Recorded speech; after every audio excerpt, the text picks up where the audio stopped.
முதலமைச்சர் அடக்கி வச்சிருக்கார், வேண்டாம் அப்படி. ஆனா அமைதியா இருக்கிற முதலமைச்சரையே தூண்டி பார்த்தானுங்க. முதலமைச்சர் சொல்றாரு, டேய் நாங்க வரி கொடுக்கலன்னு சொல்றதுக்கு ஒரு நிமிஷம் ஆகாது, சொல்லட்டுமா? சொன்னா என்ன ஆகும்? நாடு உடைஞ்சிரும். அப்ப என்ன உங்களோட நாட்டினுடைய ஒருமைப்பாட்டில் உங்களுக்கு நம்பிக்கை இல்லையா? எதை வச்சு நீங்க பண்ணிட்டு இருக்கிறீங்க? இவ்வளவு தைரியமா எதிர்த்து அடிக்க ஆரம்பிச்சா அடுத்த நாள் அடங்கிடுவாங்க. அப்படியே இவங்களுக்கு அவ்வளவு விவரமா, இவ்வளவு விவரமா புரியாம இந்த பிஜேபி தலைவர்கள் புரியாம திராவிட முன்னேற்ற கழகத்தோடு வம்பிழுக்கிறானுங்க. ஒரிஜினல் திமுகவை பத்தி இவங்களுக்கு தெரியவே இல்லை. இது புது தலைமுறை. புதிய கல்விக் கொள்கை என்ன? 2030 நாங்க 50% சாதிப்போம். புதிய கல்விக் கொள்கை தமிழ்நாடு இப்பவே 52% சாதிச்சிருச்சு. அப்ப நாங்க என்ன எங்க தரத்தை குறைச்சுக்குவா? புதிய கல்விக் கொள்கைக்கு நாங்க எங்க தரத்தை குறைச்சுக்குவா? அதுக்கு வர முடியுமா? அதனால எந்த காரணத்தை கொண்டும் முதலமைச்சர் இன்றைக்கு அவ்வளவு உறுதியாக பிடிவாதமாக எல்லாத்தையும் தாண்டி நிற்கிறார் என்று சொன்னால் குழந்தைகளுடைய எதிர்காலத்திற்காக. தொகுதி மறுசீரமைப்பு எல்லாம் சொன்னாங்க. நாங்கெல்லாம் குடும்ப கட்டுப்பாடு சிறப்பா பண்ணதுனால தண்டனையா பரிசா பரிசா, அதனால எல்லாம் ஏத்துக்கவே முடியாதுங்க. அமித்ஷா வந்தார கோயம்புத்தூருக்கு, கோயம்புத்தூர்ல தமிழ்நாட்டினுடைய தொகுதி குறைக்கப்படாது. உத்தரப்பிரதேசத்துக்கும் பீகாருக்கும் அதிகப்படுத்த மாட்டேன்னு சொன்னியா நீ? அதை சொன்னியா நீ? எங்க சொன்ன நீ? அப்ப எங்க கோட்டுக்கு பக்கத்தில் நீ பெரிய கோடு போட்டுப்பியா? அப்படியும் அல்லாமல்ல. ஆனா நம்ம அங்க போய் இது மாதிரி லட்சக்கணக்கில் எங்கேயாவது இருந்தோம்னு சொன்னா எவ்வளவு பிரச்சனை வந்திருக்கு தெரியுமா? அளவில்லாத பிரச்சனை வந்திருக்கு. அப்படி நாகரிகத்தோட நாம் இன்னைக்கு இருந்துட்டு இருக்கிறோம். அப்படிப்பட்ட நமக்கு நாகரிகம் இல்லை. அந்த அமைச்சர் தமிழ்நாட்டுக்கு என்ன சொல்லிட்டு போனாரு? பணம் தர மாட்டேன், பணம் தர மாட்டேன். நம்முடைய அமைச்சர் அவர்கள் இங்க சொன்னார், 2000 கோடி இல்லடா, 5000 கோடி இல்லடா, நீ 10,000 கோடி இல்லனாலும் சரி, பணமே கொடுக்கறனாலும் சரி, இருமொழி கொள்கை தான்.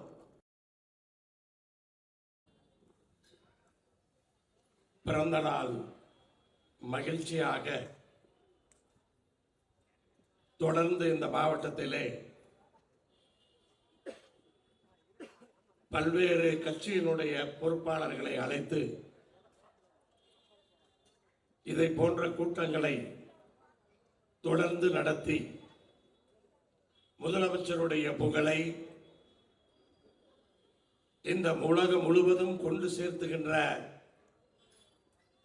அந்த பணியை செய்கின்ற நிகழ்வாக மனிதநேய விழாவாக இந்த விழாவை சிறப்பாக நடத்தி கொண்டிருக்கின்ற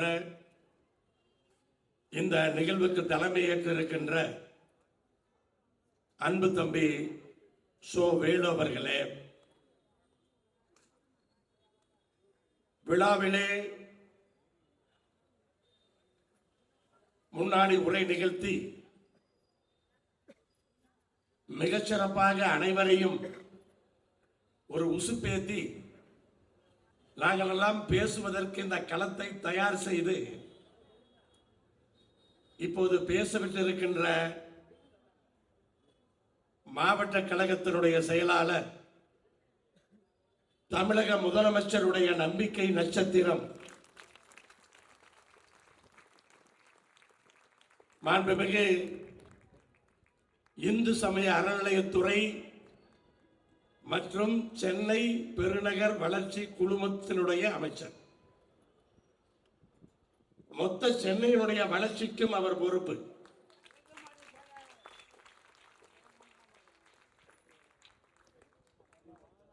அவர் இந்து சமய அறநிலையத்துறையினுடைய அமைச்சராக வந்த பின்னாடிதான் தமிழ்நாட்டிலே இப்படி ஒரு துறை இருக்கிறது என்று எல்லோருக்கும் தெரிய வந்தது. கடந்த 10 ஆண்டுகளாக யார் அதனுடைய அமைச்சர் என்று யாருக்காவது தெரியுமா? இன்றைக்கு சுத்தி சுத்தி சுத்தி சுத்தி குடமிளக்கு விழாக்களை நடத்தி மிகப்பெரிய பணியை, ஆன்மீக பணியை அவர் செய்து கொண்டிருக்கிறார். திராவிட முன்னேற்ற கழகத்தில் இருக்கிற ஒரு அமைச்சர் இப்படியெல்லாம் செய்ய முடியுமா என்று ஆச்சரியப்படுகிற வகையிலே பல்வேறு விமர்சனங்கள் வந்தாலும் அதையெல்லாம் பொறுத்து கொண்டு அதையெல்லாம் தாண்டி மிகச் சிறப்பாக பணியாற்றிக் கொண்டிருக்கிறார். மிகச் சிறந்த பேச்சாளர் என்பதிலே மாற்றுகிறது கிடையாது. மக்களோடு மக்களாக இருந்து கொண்டிருக்கிறார் என்பதை அப்படியே வரிசையாக முகத்தை பார்த்து பெயரை சொல்லி அழைத்த போதே நான் அங்கே புரிந்து கொண்டேன். சட்டமன்றத்திலும் அவர் பேசும் பொழுது மொத்த சட்டமன்றமும் அவரை உற்று நோக்கும். தமிழ்நாட்டினுடைய முதலமைச்சரே அவர் பேசுவதை உற்று நோக்கி வியந்து பார்க்கும் பொழுது நாமெல்லாம் எம்மாத்திரம். அப்படி ஒரு மிகச் சிறப்பான சிறப்புக்கு சொந்தக்காரர் நம்முடைய அண்ணன் அமைச்சர் அவர்கள். என் மீதும் அவருக்கு ஒரு தனிப்பட்ட பாசம் உண்டு.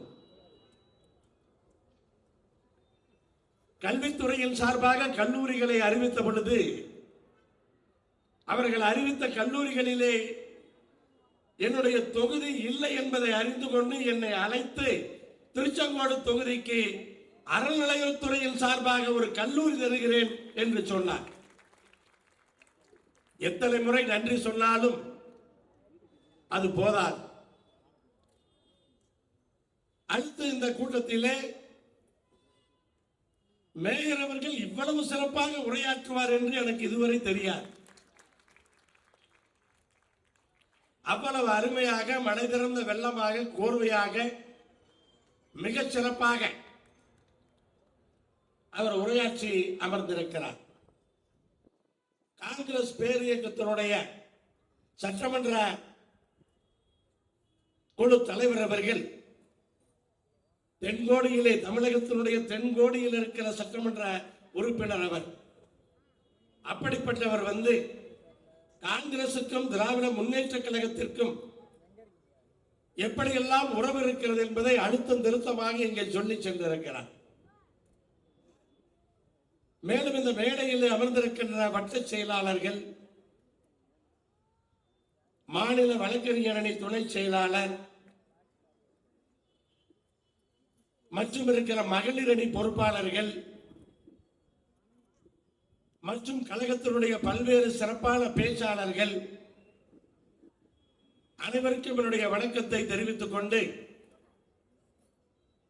எங்க ஊர்ல எல்லாம் கூட்டம் போட்டா இந்நேரம் சேர்தான் இருக்கும். உண்மையிலேயே சேர்தான் இருக்கும்.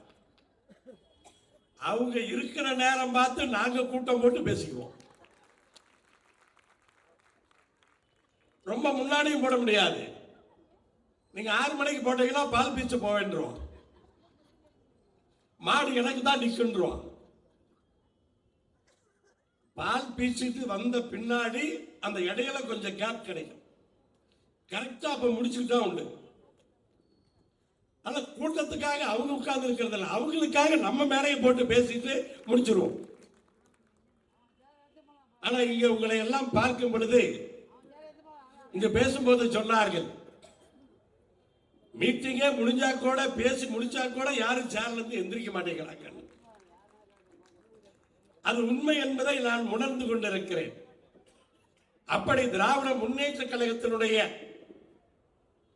ஒரே குடும்பமாக பேரறிஞர் அண்ணா அவர்களை குடும்ப தலைவராக ஏற்றுக்கொண்டு வந்தவர்கள், முத்தமிழர் கலைஞர் அவர்களை அதற்கு பின் குடும்ப தலைவராக ஏற்றுக்கொண்டவர்கள், அவர்களுடைய வாரிசுகள் இன்றைக்கு தமிழ்நாட்டினுடைய முதலமைச்சரை தங்கள் குடும்ப தலைவராக ஏற்றுக்கொண்டு இன்றைக்கு குடும்பத்தில் ஒருவராக அந்த உணர்வோடு அமர்ந்திருக்கிறார்.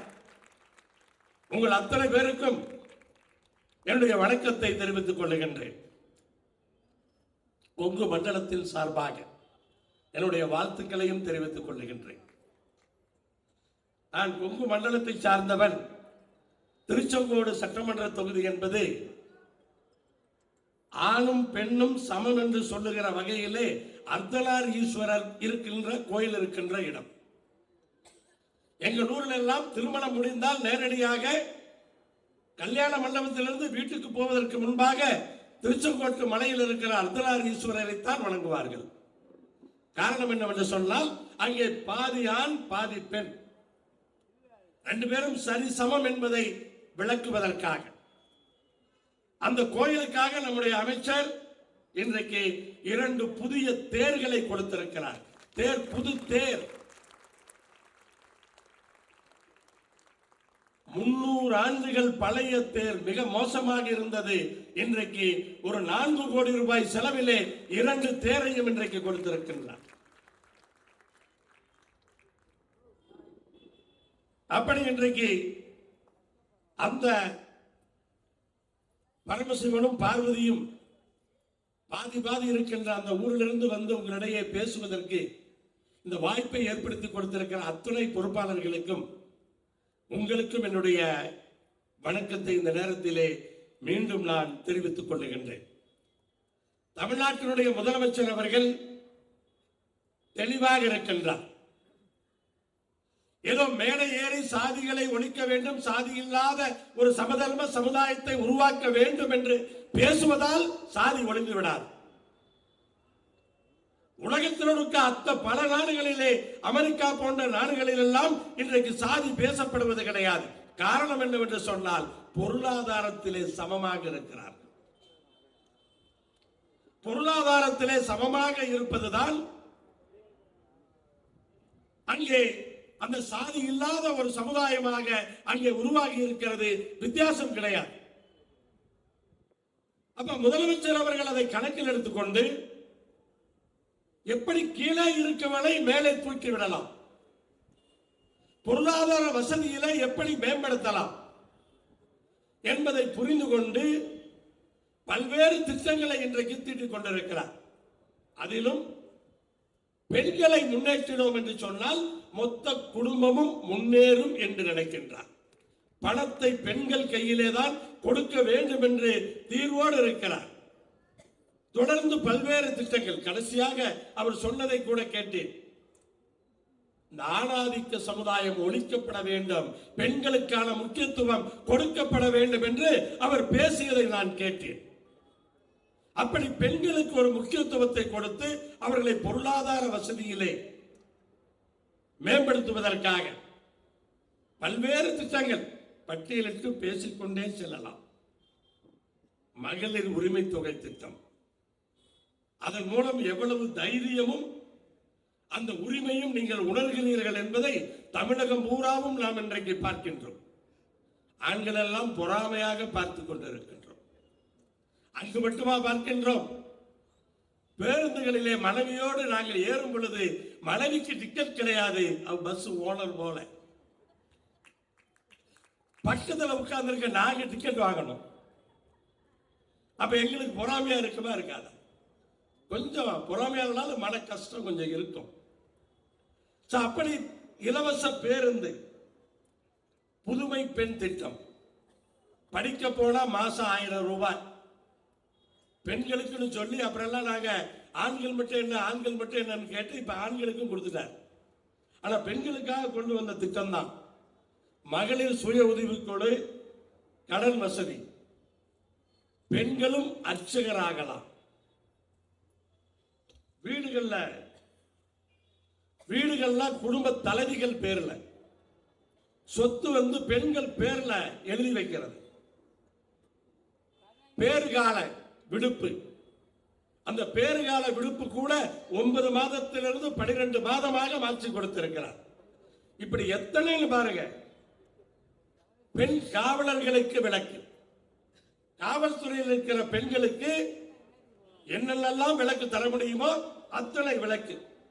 அரசு வேலையிலே பெண்களுக்கு 30% இருந்த இடஒதுக்கீட்டை 40% தமிழ்நாடு முதலமைச்சர் அவர்கள் இப்போது அதிகப்படுத்தி கொடுத்திருக்கிறார்.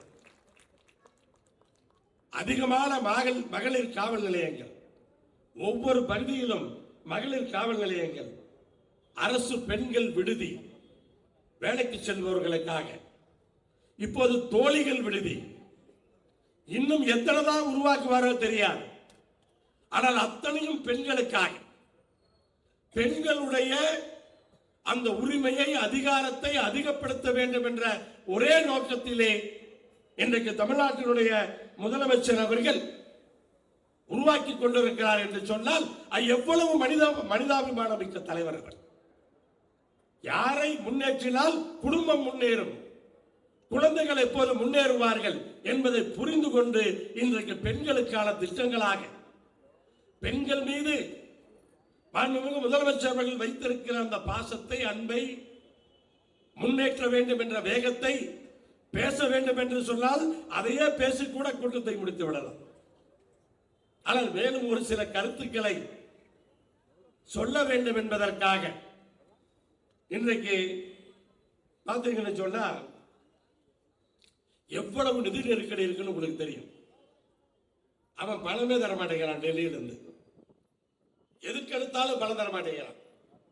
ஒவ்வொரு திட்டமா புயல் அடிக்குதா, டேமேஜ் ஆச்சா, அதுக்கும் பணம் கிடையாது. இப்படி எல்லாத்தையுமே நிறுத்தினா கூட முதலமைச்சர் அவர்கள் பெண்களுக்கு கொடுக்கக்கூடிய நிதியை நிறுத்துவதே கிடையாது. அது எவ்வளவு வேணாலும் கடன் வாங்கிக்கலாம், எவ்வளவு வேணாலும் கடன் வாங்கிக்கலாம். ஆனா எவ்வளவு வேணாலும் வாங்குறதுக்கு டெல்லியில விடமாட்டான். 27% தான் வாங்கணும்னு இருக்கு. ஆனா நம்ம அதை விட கம்மியா தான் வாங்கியிருக்கோம் தமிழ்நாடு. ஆனா டெல்லியில் இருந்தோம் அந்த கட்சியை சார்ந்தவர்களோ ஏதோ தமிழ்நாடு கடல்லே முழுகிட்ட மாதிரி அதுக்கு உடனே பேசுவாங்க. ஆனா இந்தியாவினுடைய கடன் ஜிடிபியில் 55%, தமிழ்நாட்டினுடைய ஜிடிபியில நம்முடைய கடன் என்பது 25%. இத்தனை லட்சம் அத்தனை லட்சம் சொன்னா புரியாது.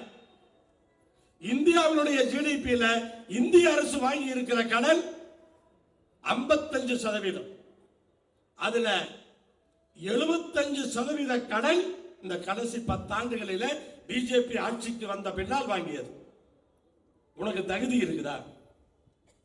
தமிழ்நாட்டினுடைய கடன் வாங்கி என்ன பண்றோம்? நாங்க தமிழ்நாட்டினுடைய கடன் வாங்கி சமூக நீதியை நிலைநாட்டுறோம். எல்லாரையும் ஒரு சமமா கொண்டு வரதுக்கான ஒரு சம தர்மத்துக்காக கடன் வாங்குறோம். கடன் வாங்கி ஏதோ வீணடிக்கல. இப்படிப்பட்ட ஒரு ஆட்சி இன்றைக்கு தமிழகத்தில் இருந்து கொண்டிருக்கிறது. நமக்கெல்லாம் தமிழ் மீது பற்று இருக்கிறது. ஆனால் அந்த இந்திக்காரனுக்கு இருக்கிற மாதிரி வெறி நமக்கு இல்லைங்க.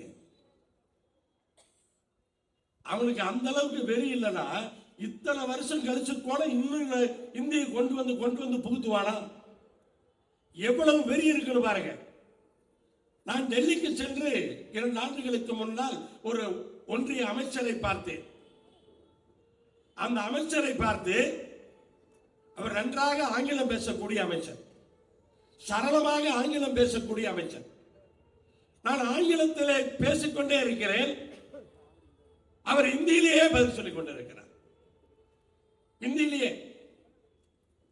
எனக்கு இந்தி தெரியுங்கிறதுனால எனக்கு பிரச்சனை இல்லை, புரிஞ்சுக்கிட்டேன். மறுபடியும் நான் ஆங்கிலத்திலே பேசுறேன், திருப்பி இந்தியில. இந்தி ஒண்ணு பெரிய தமிழ் மாதிரிலாம் ஒரு பாரம்பரியமான மொழி கிடையாதுங்க. 1983 நான் இன்ஜினியரிங் படிச்சுட்டு அஸ்ஸாமுக்கு வேலைக்கு போனேன்.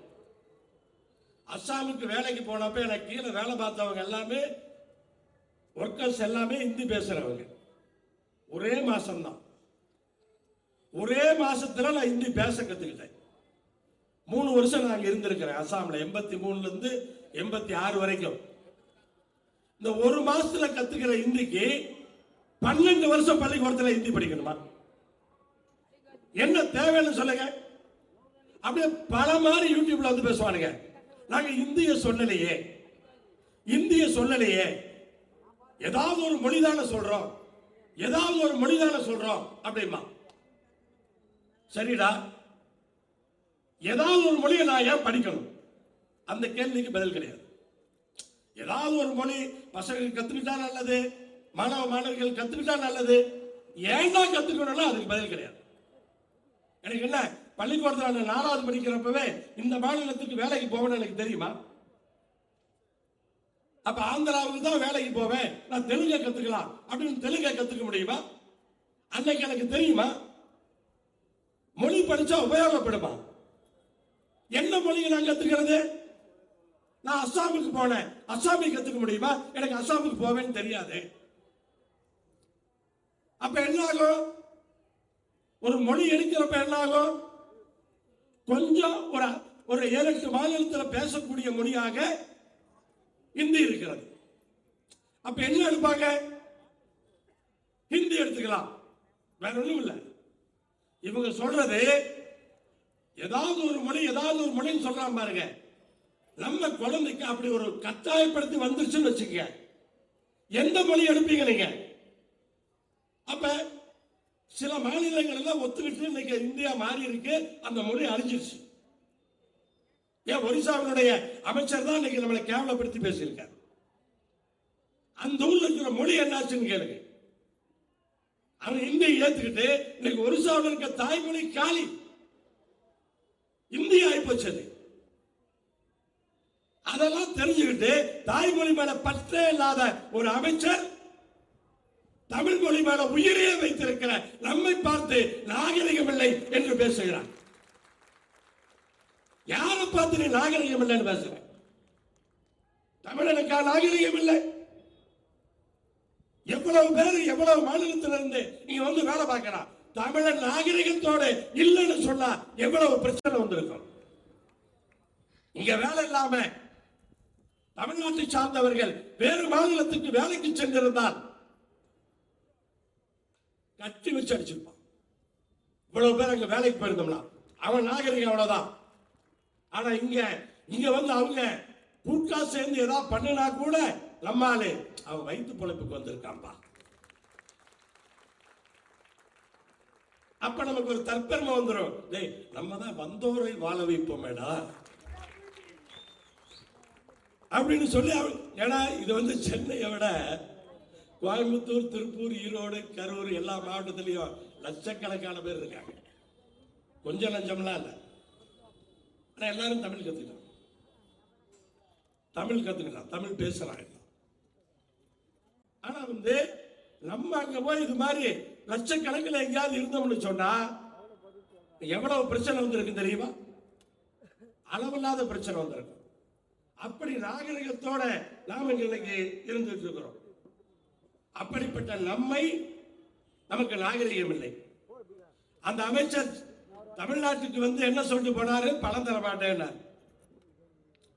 தர மாட்டேன். நம்முடைய அமைச்சர் அவர்கள் நீங்க சொன்னார், 2000 கோடி இல்லடா, 5000 கோடி இல்லடா, நீ 10,000 கோடி இல்லனாலும் சரி, பணமே கொடுக்கறதுனாலும் சரி, இருமொழி கொள்கை தான். இந்திய உள்ள உடமாற்றம்னா என்ன?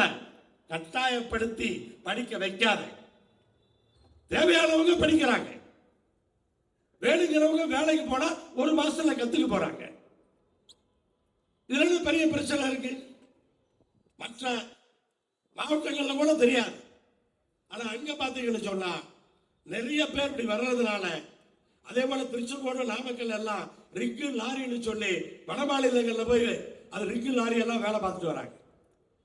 அப்ப எல்லாருமே அதை வந்து ரொம்ப சர்வ சாதாரணமா, அது படிக்கணுங்கிற அவசியமே இல்லைன்னு எங்களுக்கு எல்லாத்துக்குமே தெரியும். ஆனா ஒரு மொழிங்கிறது சரி. இப்ப வந்து இந்திய ஒருத்தர் படிக்கிறான்னு வச்சுக்கோங்க, பள்ளிக்கூடத்தில் படிக்கிறத வச்சு நீ பேசிட முடியுமா? அங்க போய் பேசிட முடியுமா? பேச வாய்ப்பே இல்லை ராஜா, பேசவே முடியாது. ஒவ்வொரு மாநிலத்திலையும் ஒவ்வொரு மாதிரி தமிழ். இங்க ஒருத்தர் நான் வரப்ப பொழந்து கட்டினாரு தமிழ்ல, சென்னை தமிழ்ல அடிச்சு நொறுக்கினாரு, அது வேற தமிழ். திருநெல்வேலி தமிழ் வேற தமிழ், கொங்கு தமிழ் வேற தமிழ்.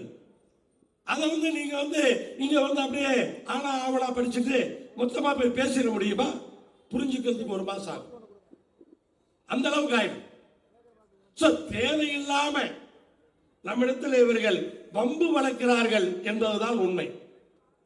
அது மட்டுமல்ல, மும்மொழி கொள்கைங்கிறது அந்த தேசிய கொள்கையில அது மட்டுமல்ல.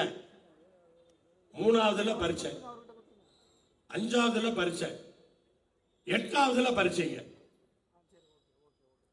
இதெல்லாம் என்ன பண்ணும்? நான் ஒரு உதாரணமே சொல்றேன். என் கூட எங்க மாப்பிள்ளை ஒருத்தன் எங்க படிச்சான்.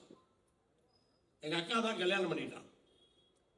எங்க அக்கா கூட படிச்சா 4வதுல எங்க அக்கா கூட படிச்சா. அப்பெல்லாம் வந்து பாஸ் ஆனா தான் அடுத்த கிளாஸ் போக முடியும். 4வதுல ஃபெயில் ஆயிட்டான். அடுத்த வருஷம் நான் 4வதுக்கு வந்தேன். என் கூட படிச்சான். நான் பாஸ் ஆகி போயிட்டு அவன் மறுபடியும் ஃபெயில் ஆயிட்டான். அதுக்கப்புறம் படிக்க முடியாண்டான். சின்ன குழந்தைகளோட போய் நான் படிக்கவா? 4வதோட சரி. இன்னைக்கு தொழில் பண்றா, அதெல்லாம் வேற விஷயம். ஆனா படிப்பை நிறுத்திட்டான். அதே மாதிரி எனக்கு தெரிஞ்ச வரைக்கும் எங்க பள்ளிக்கூடத்துல ஒரு 10 பேராவது எனக்கு ரொம்ப க்ளோஸா இருக்கிறவங்க படிப்பை நிறுத்திருப்பாங்க. போகமாட்டாங்க குழந்தைங்க. ஒரு வருஷம் ஃபெயில் ஆயிட்டு, அதெல்லாம் அப்ப நான் சொல்றது 1970கள்ல. இப்பெல்லாம் ஒரு வருஷம் ஃபெயில் ஆனாவே நம்ம பையன் போக மாட்டான். ஸ்கூல் முடிச்சாவே +2 முடிச்சுட்டா நான் இந்த காலேஜ் விஐடிக்கு தான் போவேங்கிறான். என்னன்னா விஐடி மேல அந்த கோர்ஸ் மேல அவ்வளவு பிரியமானா என் பெஞ்ச்மெண்ட் அங்கதான் போவாங்க. அங்கேயே ஒன்னா போயிடணும். ஆண்களா இருந்தாலும் பெண்களா இருந்தாலும் இப்படிதான். அப்படி இருக்கிறப்ப அடுத்த வருஷம் அவன் படிப்பானா? அப்ப இடைநிற்றல் அதிகமாகும். இடைநிற்றல் அதிகம் இல்லாத இந்தியாவிலேயே முதல் மாநிலம், பள்ளிக்கூடத்தில் படிக்கிற அத்தனை பேரும் காலேஜுக்கு போற மாநிலம் தமிழ்நாடு. எங்கெல்லாம் மும்மொழி கொள்கைன்னு சொல்றான் பாருங்க, அது மும்மொழி கொள்கையே கிடையாது. ஒரு மொழி கொள்கை. அது மும்மொழியே கிடையாது. இந்தி மட்டும்தான் பேசுவான். இந்தியை தவிர ஒண்ணுமே தெரியாது. எவனுக்கு ஆங்கிலம் தெரியுது? ஒருத்தருக்கும் தெரியாது. ஆங்கிலம் தெரிஞ்சிருந்தா நம்ம மாதிரி அவனும் எல்லா வேலையும் பார்த்துருப்பான்ல. இன்னைக்கு இப்படி பேச மாட்டான்ல. ஆனா வந்து அந்த மும்மொழி கொள்கை அது மட்டுமல்லாது இந்த இடைநிற்றல் உத்தரப்பிரதேச பீகார்ல எல்லாம் பாதி பேர் பள்ளிக்கூடத்திலே நின்றும். புதிய கல்விக் கொள்கை என்ன? 2030 நாங்க 50% சாதிப்போம். புதிய கல்விக் கொள்கை. தமிழ்நாடு இப்பவே 52% சாதிச்சிருச்சு. அப்ப நாங்க வந்து என்ன, எங்க தரத்தை குறைச்சுக்குவா? புதிய கல்விக் கொள்கைக்கு வந்து நாங்க எங்க தரத்தை குறைச்சுக்குவா? அதுக்கு வர முடியுமா? அதனால எந்த காரணத்தை கொண்டும் முதலமைச்சர் இன்னைக்கு அவ்வளவு உறுதியாக பிடிவாதமாக எல்லாத்தையும் தாண்டி நிற்கிறார் என்று சொன்னால் குழந்தைகளுடைய எதிர்காலத்திற்காக, நம்முடைய குடும்பத்தினுடைய எதிர்காலத்திற்காக. குழந்தைகள் பள்ளியோடு நின்றுவிடக் கூடாது. கல்லூரியிலே படிக்க வேண்டும். 9வது வரைக்கும் சுமாரா படிப்பான் குடும்பத்தில். 10வதுல பார்த்தீங்கன்னா மார்க் வாங்கிடுவான். பொறுப்பு வந்துடும். அவனையே 8வதுல பரிச்சு வச்சா, 5வதுல பரிச்சு வச்சா நின்றுவான். 10வதுக்கு போறப்ப அவனுக்கு விழிப்புணர்வு வந்துடும், மெச்சூரிட்டி வந்துடும். அப்படி வந்து இடைநிற்றலை நம்ம பல்வேறு முயற்சிகளுக்கு பிறகு நம்ம வந்து இன்னைக்கு குறைச்சிருக்கோம். தொகுதி மறுசீரமைப்பு எல்லாம் சொன்னாங்க. நாங்கெல்லாம் குடும்ப கட்டுப்பாடு சிறப்பா பண்ணதுனால தண்டனையா பரிசா பரிசா, அதனால எல்லாம் ஏத்துக்கவே முடியாதுங்க. அமித்ஷா வந்தார கோயம்புத்தூருக்கு. கோயம்புத்தூர்ல வந்து தமிழ்நாட்டினுடைய தொகுதி குறைக்கப்படாது. உத்தரப்பிரதேசத்துக்கும் பீகாருக்கும் அதிகப்படுத்த மாட்டேன்னு சொன்னியா நீ? அதை சொன்னியா நீ? எங்க சொன்ன நீ? அப்ப எங்க கோட்டுக்கு பக்கத்தில் நீ பெரிய கோடு போட்டுப்பியா? அப்படியும் அல்லாமல்ல. அப்படியே இவனுக்கு அவ்வளவு விவரமா, இவ்வளவு விவரமா புரியாம இந்த பிஜேபி தலைவர்கள் புரியாம திராவிட முன்னேற்ற கழகத்தோடு வம்பிழுக்கிறானுங்க. ஒரிஜினல் திமுகவை பத்தி இவனுக்கு எல்லாம் தெரியவே இல்லை. இது புது தலைமுறை. பேச்சிலெல்லாம் முதலமைச்சர் கட்டி போட்டு இருக்கிறதுனால எல்லாம் கொஞ்சம் அமைதியா பேசுறீங்களா? கூட சொன்னேன், என்னடா பேச்சாளெல்லாம் ரொம்ப நாகரிகமா அமைதியா பேசுறாங்களே அப்படின்னு. முதலமைச்சர் அடக்கி வச்சிருக்கார், வேண்டாம் அப்படின்னு. ஆனா அமைதியா இருக்கிற முதலமைச்சரையே தூண்டி பார்த்தானுங்க. முதலமைச்சர் சொல்றாரு, டேய் நாங்க வரி கொடுக்கலன்னு சொல்றதுக்கு ஒரு நிமிஷம் ஆகாது. சொல்லட்டுமா? சொல்ல என்ன ஆகும்? நாடு உடைஞ்சிடும். அப்ப என்ன உங்களோட என்ன நாட்டினுடைய ஒருமைப்பாட்டில் உங்களுக்கு நம்பிக்கை இல்லையா? எதை வச்சு நீங்க பண்ணிட்டு இருக்கிறீங்க? இவ்வளவு தைரியமா எதிர்த்து அடிக்க ஆரம்பிச்சா அடுத்த நாள் அடங்கிடுவாங்க. ஆனா அது நல்லா இருக்காது என்று முதலமைச்சர் இன்றைக்கு அமைதியாக இருக்கின்றார். பல்வேறு விஷயங்கள் பாத்தீங்கன்னு சொன்னா,